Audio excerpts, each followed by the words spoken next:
7 de la mañana con 13 minutos. Una polémica se ha generado en torno al transporte público en Santiago y las cifras de evasión tras el estallido social. Expertos aseguran que habría alcanzado números históricos, llegando incluso al 50%. Sin embargo, la ministra dice desconocer el origen de estos números. Para aclarar este panorama, vamos a tomar contacto a esta hora con Franco Basso, experto en transporte de la Universidad Diego Portales. Franco, ¿qué tal? ¿Cómo te va? Muy buenos días. Buenos días. Hola, ¿qué tal? Buenos días, ¿cómo les va? Bien, bueno, partamos por aclarar el origen de las cifras, digamos, porque para poder conversar respecto de estadísticas que sabemos de dónde vienen.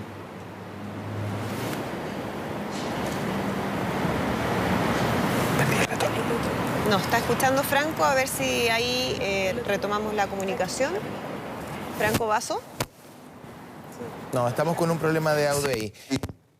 Vamos a intentar corregir eso lo antes posible. Aquí viene una editorial en el diario El Mercurio que habla de la crisis del Transantiago. Dice que sin duda la crisis social ha afectado seriamente al sistema de transporte. No solo generó situaciones de caos, como bueno, la quema de estaciones, ataques a buses, en fin, sino que también otra de las consecuencias ha sido el aumento sustantivo de la evasión en todo el sistema.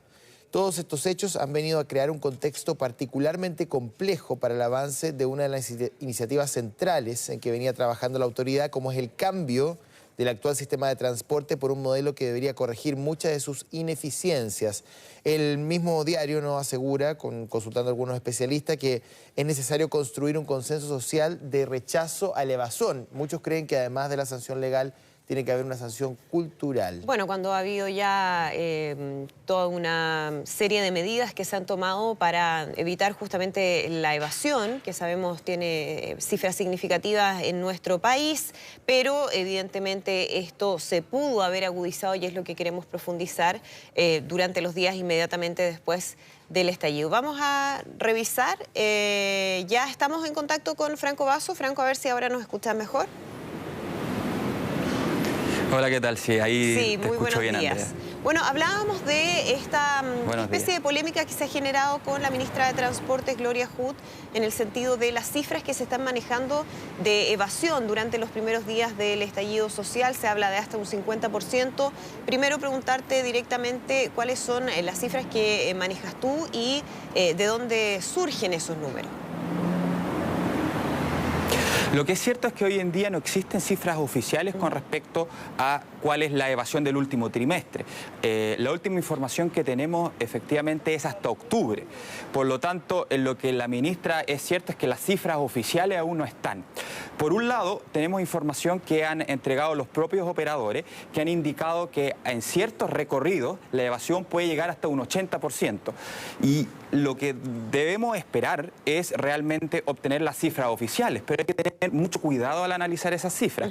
Cuando se generó el estallido social, no solamente se dejó de verificar que la gente haya pagado, sino además se dejaron de hacer estas observaciones para ver la evasión. Por lo tanto, cuando llegue esa cifra, es muy probable que aumente el valor que teníamos antes de 26%. Yo creo que puede incluso superar el 30%, pero la evasión real muy probablemente esté por encima de eso, simplemente porque en los días más difíciles, donde la evasión era mayor, no se pudo hacer las mediciones respectivas. Franco, pero entendiendo que no son cifras oficiales y que vamos a esperar esos números, ese cálculo que se hace en algunos recorridos de evasión de hasta 80%, ¿en base a qué? ¿Información que tienen directamente con las empresas? ¿Es una estimación en base a lo que se vio durante esos días? Esa información es la que ha entregado a los medios de comunicación los operadores. Por lo tanto, habría que ir a preguntarle a los propios operadores que dieron esa información en reportajes anteriores cómo la obtuvieron. Ahora, más allá de tecnicismos más o tecnicismos menos, es de todo evidente para cualquier persona que ande en transporte público que la evasión ha aumentado. Y no hace falta esperar las cifras oficiales para aseverar con plena convicción que la aseveración, que el porcentaje de evasión ha aumentado, sí. Bueno, uno podría ahí hacer varios análisis que tienen que ver con el relato del movimiento social, donde uno de los focos de conflicto ha estado precisamente centrado en el transporte público, como esta falta de dignidad, entendiendo que para muchas personas el transporte desde una óptica de uso diario no es del todo satisfactoria y el cobro además es excesivo. De hecho, recordemos que esto parte precisamente como gatillante por un aumento en el pasaje del metro en este caso. Me gustaría preguntarte directamente, en el contexto de todo este cambio, ¿es posible tener un transporte público gratuito hoy día, analizando el factor fiscal, la inversión, la demanda social, al menos para personas de la tercera edad, para grupos vulnerables? En Suecia lo es para todo ciudadano sueco, en Brasil lo es para aquellas personas mayores, específicamente en el área metropolitana de Sao Paulo. En Chile, ¿es posible que lleguemos a eso o financieramente no se puede? Yo creo que es posible avanzar en gratuidad hacia personas que estén pensionadas, a personas de adultos mayores. Lo que hoy en día es muy difícil de analizar por los grandes costos que tiene y cómo está estructurado el sistema es tener gratuidad universal. Eso sin lugar a duda yo creo que está fuera de cualquier análisis que se pueda hacer por lo menos en el corto o mediano plazo. Hay que tener en consideración también que la evasión que se está viendo va a generar un efecto rebote, porque lo que ocurrió es que políticamente es muy difícil poder volver a subir la tarifa. Y por otro lado, el subsidio del sistema red está congelado.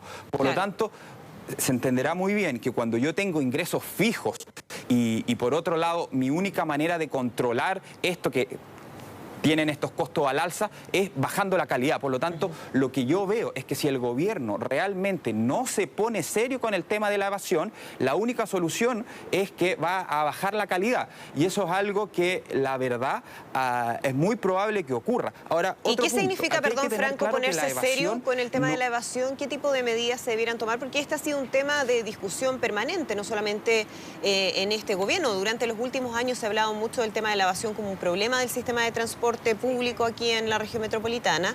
Se han adoptado algunas medidas. Yo no sé primero cuál es el balance de esas medidas y segundo, qué más se debiera hacer para enfrentar este tema. Claramente este gobierno no tiene a la evasión como uno de sus temas principales. La ministra, la verdad, así lo ha dicho y así lo ha puesto en práctica.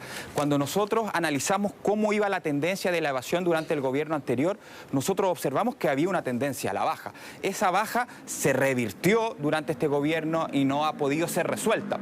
Existen medidas que fueron exitosas, que tienen resistencia de la población, pero que han sido exitosas, como por ejemplo los torniquetes. Una propuesta es poder avanzar en torniquetes, pero de un modo más amigable con los usuarios. Por ejemplo, estas especies de barrera de contención que existen a la entrada del metro de Santiago, que se abren de par en par y que permitirían evitar y disminuir la evasión.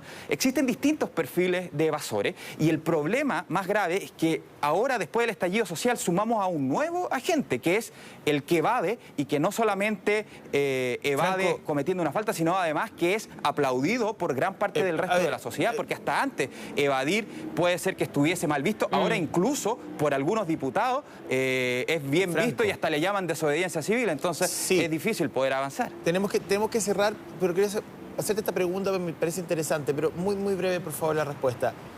¿Quiénes son los que evaden precisamente? 2 o 3 perfiles. ¿Es alguien que efectivamente no quiere pagar porque considera que el servicio es de mala calidad? ¿Hay detrás de eso un statement, como una declaración política de no pagar porque es una señal de atacar al sistema? ¿O qué hay detrás en términos de radiografía psicológica que ustedes han podido realizar? Lo que se ha analizado esencialmente es que hay 3 perfiles de evasores. El primero, y es un porcentaje importante, de gente que simplemente no puede pagar. El segundo es de gente que evade ocasionalmente porque no tenía dinero en su tarjeta VIP o tiene otras circunstancias. Y el tercero, que lamentablemente es aquel que ha ido aumentando y es el que está llevando justamente la evasión a estos niveles estratosféricos, es la gente que evade o argumentando que el servicio es malo y ahora argumentando razones políticas. Y el problema es que han habido muchas voces que están validando eso y eso es algo absolutamente impresentable y que el sistema no va a poder resistir.